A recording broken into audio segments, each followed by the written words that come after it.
Olá, sejam bem-vindos. Eu sou o Thiago Leal e este é o primeiro Face Off, um podcast de história do hóquei no gelo associado ao blog Loucos pela NHL.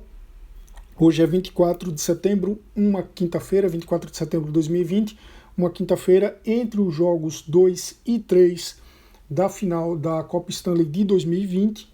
O Tampa Bay Lightning acabou de assumir a liderança da série, vencendo o jogo 3 ali com o retorno do Stamkos. Mas eu não vou falar sobre isso, eu vou falar sobre história, estou mais interessado em história, então eu vou falar sobre a final de 2004, que marcou ali a história do Tampa Bay Lightning, o Tampa Bay Lightning que viria a fazer uma outra final posteriormente, mas que não me interessa tanto.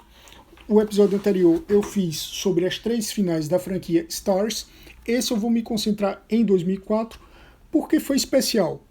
Foi especial, inclusive, para o Brasil. Mais para frente eu vou explicar por quê. E embora eu não vá falar sobre a história da franquia Lightning em si, se no futuro eu fizer episódios especiais com histórias de franquias, aí eu vou entrar em detalhes. Mas para contextualizar, tem que entender o momento em que o Lightning surgiu e como isso era encarado pelos fãs, pelos jornalistas, pelos admiradores do esporte. O Lightning começou a jogar em 1992, 93, ainda pegou as divisões e conferências com nomes de personalidades em vez de nomes geográficos, então jogava na divisão Norris, na conferência Campbell, que é uma conferência que hoje é muito mais associada à conferência Oeste, mas isso não quer dizer que o Tampa Bay Lightning estivesse na conferência Oeste, é porque naquela época as conferências tinham bem menos motivos geográficos, e na temporada seguinte já virou a divisão do Lightning, virou Atlântico, a conferência virou Conferência Leste. E é importante dizer isso porque Lightning, San Jose Sharks, eles chegaram ali num momento de virada da NHL. Nos anos 90, a NHL fez mais uma rodada massiva de expansões e cresceu bastante ali para baixo do chamado Cinturão do Sol.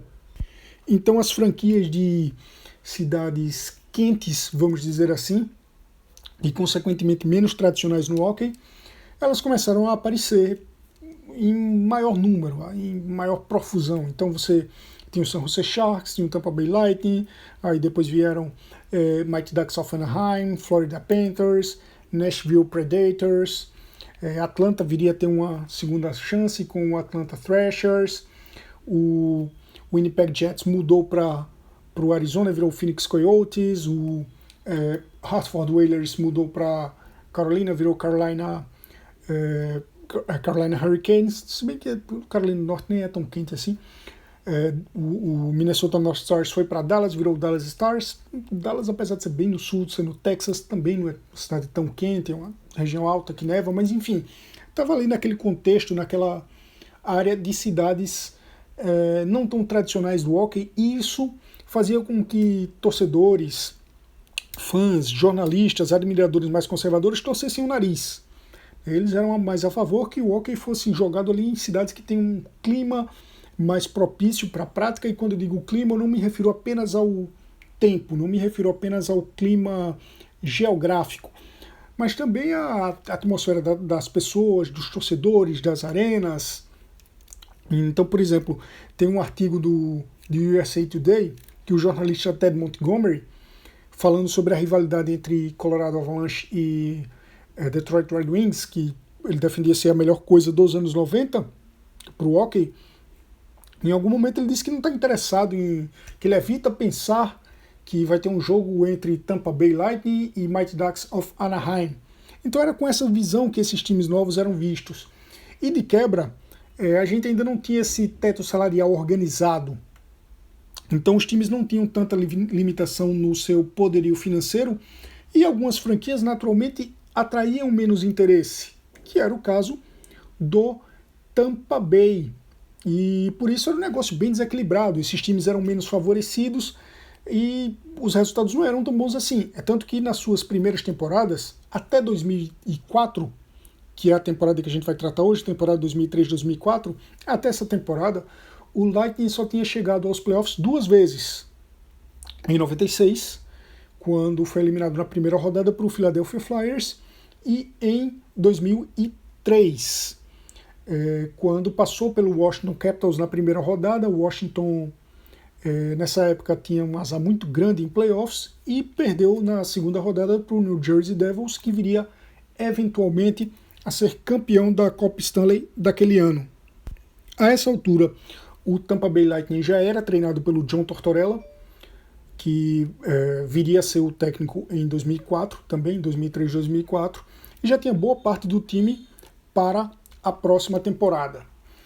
E a temporada 2003-2004 ela foi muito especial para o Lightning, para além do título, é claro, o título já é motivo suficiente para ser uma temporada especial, mas porque ela foi uma temporada surpreendente desde o começo. No mês de outubro, no primeiro mês de NHL da temporada, o Lightning não perdeu um jogo. O Lightning se manteve invicto durante o mês de outubro. Foram 6 vitórias e um empate. Na época tinha empate, terminou o jogo empatado. Terminou o tempo regulamentar empatado, ia para a prorrogação. Terminou a prorrogação empatada. Tchau, 1 ponto para cada um. E o Lightning permaneceu invicto durante o mês de outubro. Foi bem também no mês de novembro. Em dezembro deu uma caída. Em janeiro voltou a vencer bem. Em fevereiro voltou a vencer bem. Em março manteve essa pegada e terminou liderando a Conferência Leste com 106 pontos. Ficou apenas 3 pontos do vencedor do troféu dos presidentes, o Detroit Red Wings. Na época tinha um timaço, estava voando, com 109 pontos. E isso foi muito surpreendente, porque o Lightning era um time que a gente estava acostumado a ver nas últimas posições. Era um time que só tinha ido aos playoffs 2 vezes, era um time que não costumava a brigar pelas primeiras colocações e de repente estava ali, em primeirão. E era um timaço, porque tinha o Martin Saint-Loup em grande fase, fez 94 pontos, foi o vencedor do Hart, foi o MVP daquela temporada regular. Tinha Corey Stillman, que é um cara muito injustiçado. O Corey Stillman é um bom jogador, mas pouca gente lembra dele. Ele fez um bom papel, tanto em Tampa quanto em Carolina, onde ele venceu a segunda Stanley Cup dele em 2006. E ainda tinha o Brad Richards, tinha o Vincent Lecavalier, que era o ídolo do time naquela época, naquelas alturas, tinha sido draftado, já tinha sido capitão. Enfim, tinha o Ruslan Fedotenko, tinha um capitão que era o Dave Andreychuk, tinha o Corey Saric, tinha o Pavel Kubina, tinha o Nikolai Rabobilin no gol. Ou seja, era um bom time. Aquele primeiro lugar estava justificado, mas mesmo assim era surpreendente. E nas 2 primeiras rodadas de playoffs, o time que teria o mando de gelo durante toda a fase na sua conferência, já que foi o líder da conferência, então durante todas as séries do leste, o mando de gelo seria do Dallas, seria do Tampa Bay, embora isso não tenha tanto valor assim como a gente vai ver na final, mas enfim, ele manteve o bom nível de jogo, manteve as boas vitórias. A primeira série contra o New York Islanders foi vencida por 4-1, e essa série tem um detalhe curioso, que os 4 primeiros jogos foram vencidos por 3-0. O primeiro jogo em Tampa, vencido por 3-0 pelo Lightning. O segundo jogo em Tampa, vencido por 3-0 pelos Islanders. O quarto jogo em Uniondale, vencido pelo Tampa por 3-0. O quinto jogo também lá, vencido pelo Tampa por 3-0 no Nassau Veterans Memorial Coliseum. E só no jogo 5 que a gente teve um placar diferente. Foi 3-2 na prorrogação. O tempo regulamentar empatado em 2-2. O Lightning se classificou na prorrogação, carimbou o passaporte para a rodada seguinte contra o Montreal Canadiens e varreu os Canadiens. 4-0, vencendo bem praticamente todos os jogos. Um jogo foi para a prorrogação, o jogo 3, lá em Montreal, no Bell Center, 3-2, placar final. Foi com pouco tempo de prorrogação, cara. Acho que foi 1 minuto. Mas, enfim, os outros jogos foram 4-0, 3-1 e 3-1. Ou seja, era o Tampa surpreendente da temporada regular, mantendo o nível nos playoffs. E aí a gente chega na final de conferência contra o Philadelphia Flyers, onde o bicho pegou. Porque pela primeira vez o Tampa pegou um adversário duro ali, um adversário que ia vender cada ponto muito caro. O Tampa venceu o primeiro jogo por 3-1, perdeu o jogo 2 lá em Tampa por 6-2, foi para Filadélfia, venceu por 4-1, depois perdeu por 3-2, série empatada em 2-2, volta para Tampa, vitória do Lightning por 4-2, volta para Filadélfia, jogão 6, vitória dos Flyers por 5-4, e o jogo 7 voltou para Tampa, vitória do Tampa Bay 2-1, foi um jogo, talvez o jogo menos pegado dessa série, os times estavam cansados e, enfim, o Lightning carimbou o passaporte para sua primeira final. Do lado oeste, que foi um lado que a gente acompanhou bastante aqui no Brasil, vários jogos foram televisionados para cá, pela ESPN, naturalmente, boa parte deles ao vivo. O Calgary Flames foi apenas o 6º colocado. Então não teria muito mando de gelo. Na verdade, não teve mando de gelo durante nenhuma das séries que enfrentou. A primeira série foi contra o Vancouver Canucks e venceu por 4-3. A segunda série contra o Detroit Red Wings, venceu por 4-2. E aí chegou na final de conferência, passou pelo San Jose Sharks, que vinha sendo um time sensação daqueles playoffs, e também foi um time sensação daquela temporada, porque ficou em segundo lugar. Em se tratando de Sharks, isso também era surpreendente. Era um time do Sharks que tinha o Jonathan Cheechoo, tinha o Patrick Marleau jogando muito bem. Era um time do Sharks que muita gente esperava que viesse a ser campeão, mas o Calgary passou por 4-2 e chegou na grande final com o Tampa Bay Lightning, que muita gente diz que é uma das melhores finais dos tempos recentes da NHL, uma das melhores séries final dos anos 90 para cá, e eu tendo a concordar. Foi uma série muito boa, foi uma série imprevisível, foi uma série onde o protagonismo ele se inverteu diversas vezes, embora em geral houvesse uma dominação maior por parte do Tampa Bay Lightning, mas o Calgary, quando pôde, se impôs, e quando não pôde, venceu mesmo sem se impor. Fez o jogo defensivo dele e conseguiu segurar o Lightning. E a gente já vai ver até onde isso foi. O jogo 1 foi vencido pelos Flames por 4-1, e isso não dá para dizer que foi surpreendente pelo que os Flames já vinham apresentando durante os playoffs, inclusive por derrubar equipes favoritas. Todas as séries em que os Flames passaram, o favorito era o outro time. Mas o Tampa também vinha sendo infalível, não tinha perdido nenhum jogo 1. E foi dominante naquele jogo. Eu acho que dá para dizer que o Tampa, em geral, foi melhor, mas os Flames venceram por 4-1. Um placar até que... Eu não gosto de usar muito essa expressão para hockey no gelo, mas dá para dizer que o placar não refletiu bem o que foi aquele jogo. Mas enfim, vitória dos Flames por 4-1, e foi um jogo ali onde já teve... houve algumas faltas, algumas infrações que dava para você notar que o clima naquela série ia ser quente, que o clima ia dar uma esquentada, que os caras ali estavam jogando com os nervos à flor da pele, e isso ficou provado no jogo 2, com vitória do Tampa Bay Lightning devolvendo o placar 4-1, empatando a série em 1-1, porque teve muita penalidade, sobretudo no terceiro período, porque foram alguns focos de briga em momentos distintos do jogo. Teve muita misconduct, né? Muita conduta. Teve conduta antidesportiva também, mas misconduct não é bem conduta antidesportiva. Enfim, falta de conduta, mau comportamento, malcriação. Foram muitas penalidades, jogador excluído. Enfim, no fim das contas, inclusive depois do tempo regulamentar, como é de praxe em jogo muito pegado. Termina o jogo, os caras vão ali pro pau, para a agressão. O Tampa Bay foi bem dominante nesse jogo, devolveu o placar 4-1, série empatada em 1-1.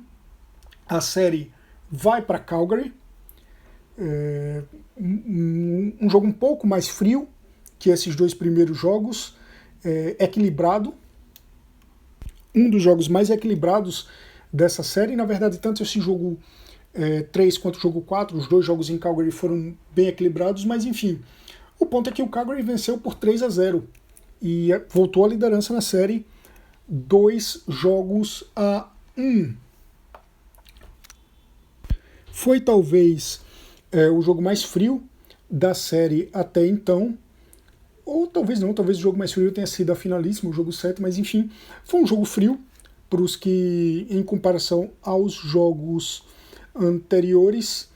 E a gente vai para o jogo 4, onde, enfim, os Flames começam a se impor mais, começam a ser um pouco mais dominantes que o Lightning. O Lightning até então vinha jogando melhor, só que o Lightning venceu por 1-0, gol em power play do Brad Richards, e o Brad Richards, ele tem um comentário importante a se fazer depois, mas enfim, 1-0, placar magro, série empatada em 2-2, volta para Tampa para o jogo 5, e talvez tenha sido o melhor jogo do Lightning, dos Flames na série.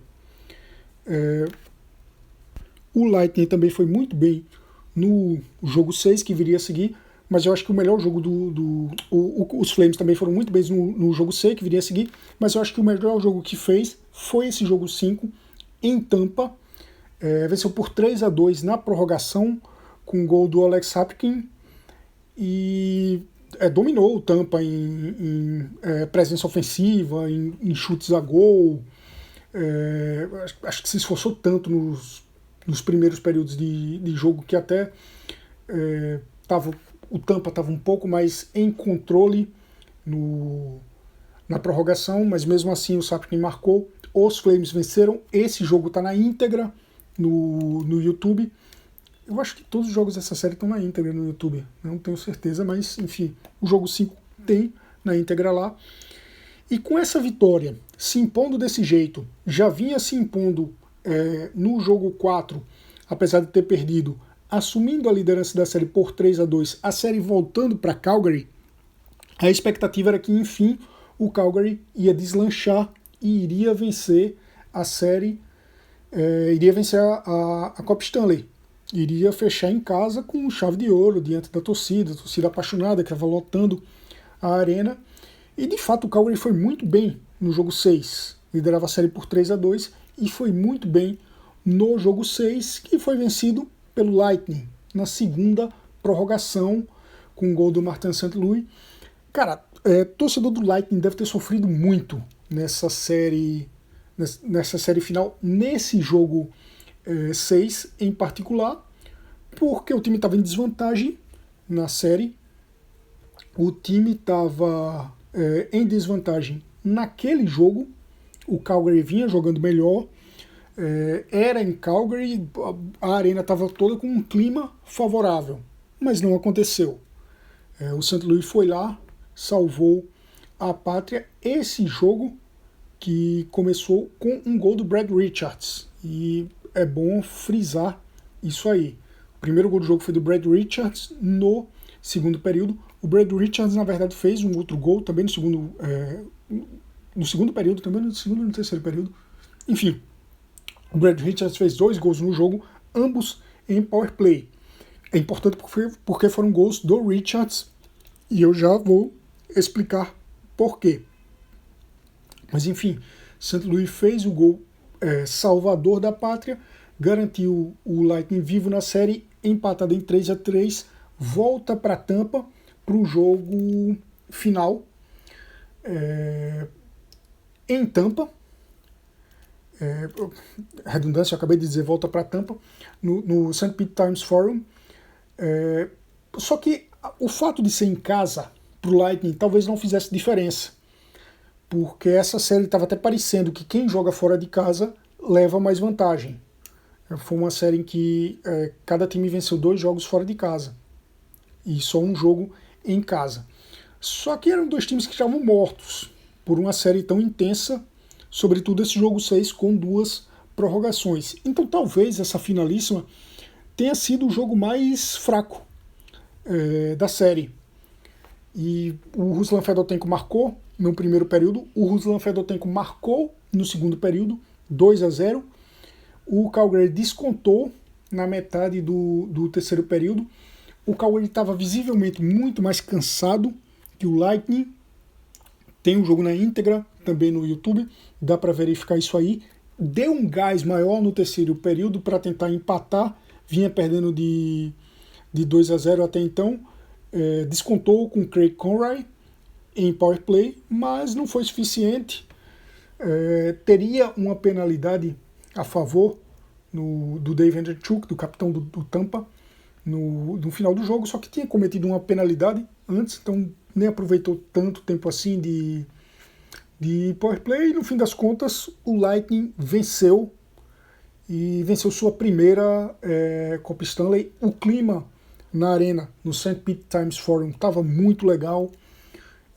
Foi uma vitória bacana do Lightning, foi uma vitória bonita, apesar do esforço, apesar da entrega dos Flames naquela série final. Eu acho complicado falar em merecer quando se trata de esportes, mas se eu tivesse que trazer esse jargão para o hockey, eu diria que o Lightning merecia por tudo que fez na temporada regular, por tudo que fez nos playoffs, não abaixou a cabeça em momento algum, até quando esteve perdendo foi um time batalhador, foi um time muitas vezes superior.